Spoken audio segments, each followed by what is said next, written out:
कभी सोचा है हिमालय की गोद में पूरे परिवार के साथ एक हफ्ता बिताना कैसा लगता होगा?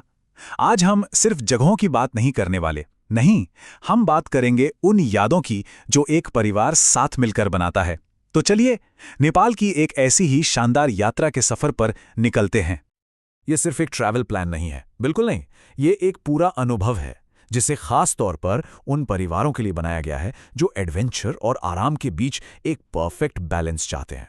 तो तैयार हो जाइए, क्योंकि हम इस 6 दिन के एडवेंचर की हर एक रोमांचक डिटेल में जाने वाले हैं।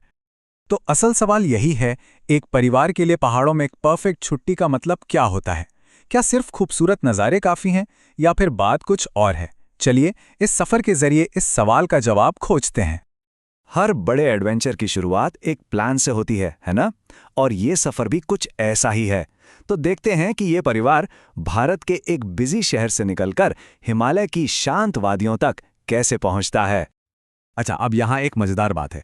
ट्रैवल टाइम जो है दिल्ली में एक स्टॉप के साथ करीब 5.5 से 7.5 घंटे का है। मतलब बच्चों के साथ सफ़र करने वाले परिवारों के लिए एकदम परफेक्ट है। न ज़्यादा लंबा, न ज़्यादा छोटा। और दिल्ली में स्टॉप का मतलब है थोड़ा पैर सीधा करने का मौका और शायद कुछ बढ़िया स्नैक्स भी मिल जाए। अब आते हैं बजट पर। 2 बड़ों और 1 बच्चे के लिए फ्लाइट्स का खर्चा करीब 38,000 से 50,000 रुपए के बीच आ सकता है। हाँ, ये बस एक अंदाज़ा है, लेकिन इससे एक अच्छी प्लानिंग की जा सकती है। और सच कहूँ तो जब आप सोचते हैं कि इस ट्रिप में क्या-क्या अनुभव मिलने वाले हैं, तो ये एक यादगार फैमिली एडवेंचर के लिए एक बहुत अच्छा इन्वेस्टमेंट लगता है। और यहाँ से असली मज़ा शुरू होता है। हम लैंड करते हैं नेपाल की राजधानी काठमांडू में, एक ऐसी जगह जहां पुरानी परंपराएं और आज की मॉडर्न लाइफ एक साथ मिलती हैं। पहले 2 दिन पूरी तरह से यहाँ के कल्चर और स्पिरिचुअलिटी में खो जाने के लिए हैं। तो ये है पूरी ट्रिप का एक बर्ड्स आई व्यू।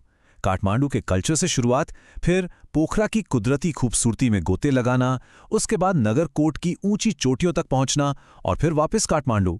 ये एक ऐसा रूट है जो नेपाल के कुछ सबसे आइकॉनिक नज़ारों से होकर गुजरता है। जरा पहले दिन को इमेजिन कीजिए। एयरपोर्ट पर एक वीआईपी वेलकम, फिर एक शानदार होटल में चेक इन, शाम को पशुपतिनाथ मंदिर में उस शक्तिशाली आरती की एनर्जी को महसूस करना जो हिंदुओं के सबसे पवित्र स्थानों में से एक है, और फिर बौद्धनाथ स्तूप की शांति में खो जाना। नेपाल से इससे बेहतर पहली मुलाकात और क्या हो सकती है। दूसरे दिन की सुबह शुरू होती है मंकी टेम्पल से, और हाँ, नाम से ही जाहिर है वहां सच में बहुत सारे बंदर हैं। बच्चों के लिए तो ये एक बहुत ही मजेदार एक्सपीरियंस होता है। इसके बाद हम चलते हैं पाटन दरबार स्क्वायर के इतिहास में, एक ऐसी जगह जहां हर कोने में एक कहानी है और वहां की आर्किटेक्चर बस हैरान कर देती है। अब यहां एक इंटरेस्टिंग चॉइस आती है। 25 मिनट की एक छोटी सी फ्लाइट लेकर फटाफट पोखरा पहुंचना है, या फिर 6 घंटे की एक खूबसूरत ड्राइव का मजा लेना है जहां हर मोड़ पर पहाड़ों के नए नए नज़ारे इंतजार कर रहे होते हैं। ये पूरी तरह से इस पर डिपेंड करता है कि क्या पसंद है, स्पीड या सीनरी। यही फ्लेक्सिबिलिटी तो इस ट्रिप को खास बनाती है। और अब काठमांडू की भीड़ भाड़ को पीछे छोड़कर हम पहुंचते हैं पोखरा की शांत खूबसूरत वादियों में। ये शहर है झीलों का, पहाड़ों का और ढेरों एडवेंचर का। यहां से असली मजा शुरू होता है। जरा सोचिए, फेवा लेक के किनारे एक प्यारे से होटल में चेक इन करना, बालकनी में बैठकर एक कप चाय के साथ झील के ऊपर सूरज को डूबते हुए देखना और उसकी परछाई का पानी में पहाड़ों के साथ नाचना, इससे ज्यादा सुकून और कहाँ मिलेगा। तीसरा दिन एड्रेनलिन और कमाल के नज़ारों का मिक्सचर है।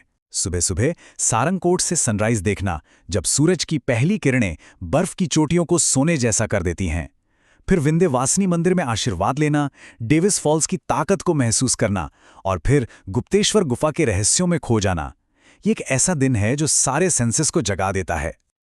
सुबह के एडवेंचर के बाद दोपहर में थोड़ा रिलैक्स करने का टाइम है। फेवा लेक पर बोटिंग करना परिवार के साथ कुछ सुकून के पल बिताने का एक परफेक्ट तरीका है। और फिर शाम को लेक साइड मार्केट में घूमते फिरते लोकल कल्चर को महसूस करना और कुछ यादगार चीजें खरीदना। दिन का क्या बढ़िया अंत है। अब हम पहुंचते हैं सफर के सबसे ऊंचे पॉइंट पर, लिटरली नगरकोट। ये वो जगह है जहां हिमालय अपने पूरे शानदार रूप में नजर आता है, और ये एक ऐसा व्यू है जिसे जिंदगी भर नहीं भुलाया जा सकता। बस सोच कर देखिए, सुबह नींद खुले, खिड़की से बाहर देखें और सामने हिमालय की बर्फ से ढकी चोटियां आपका स्वागत कर रही हों। यही है नगरकोट में रुकने का एक्सपीरियंस। ये सिर्फ एक होटल का कमरा नहीं है, ये तो दुनिया के टॉप पर अपनी खुद की पर्सनल बालकनी होने जैसा है।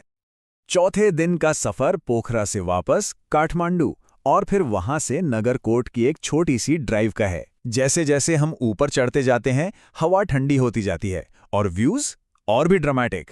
और हम सनसेट के लिए बिल्कुल सही टाइम पर पहुंचते हैं, जब आसमान पहाड़ों को सुनहरे रंग में रंग देता है। 5वां दिन, ये बेस्ट ऑफ बोथ वर्ल्ड्स जैसा है। दिन की शुरुआत होती है नगरकोट के एक शानदार सनराइज के साथ, और फिर काठमांडू लौटते हुए हम टाइम में पीछे जाते हैं भक्तपुर दरबार स्क्वायर के पुराने इतिहास में। मतलब नेचर और कल्चर का एक परफेक्ट बैलेंस। और इस सफर को एक यादगार तरीके से खत्म करने के लिए एक ऑप्शन भी है। या तो चंद्रगिरी केबल कार से शहर का शानदार नज़ारा देखा जा सकता है, या फिर एक पारंपरिक नेपाली डिनर शो में लोकल कल्चर को एक्सपीरियंस किया जा सकता है। दोनों ही अपने आप में बेहद खास हैं। तो ये थे 6 दिन, एक वर्ल्ड टूर, है ना? चलिए अब एक कदम पीछे हटकर देखते हैं कि ये पूरी यात्रा एक परिवार को असल में क्या देती है। जब इन सभी अनुभवों को एक साथ जोड़कर देखे, मंदिरों का सुकून, झीलों का एडवेंचर, पहाड़ों की शान और इतिहास की गहराई, तो ये सिर्फ एक छुट्टी नहीं रह जाती, ये मौका बन जाता है जिंदगी भर की यादें बनाने का। और फिर छठे दिन घर वापसी का समय आ जाता है, लेकिन कोई सिर्फ सूटकेस लेके वापस नहीं आता। साथ में होती है हिमालय की वो फीलिंग, नेपाल के लोगों की वो गर्मजोशी और परिवार के साथ बिताए गए उन खास पलों की यादें। तो आखिर में बात सिर्फ उन जगहों की नहीं है जहां कोई गया, बल्कि उन यादों की है जो साथ मिलकर बनाई गई। और ऐसे सफर पर ये यादें सच में अनमोल होती हैं। तो सवाल ये है कि एक परिवार ऐसी ही खूबसूरत यादें बनाने के लिए और क्या चाहेगा?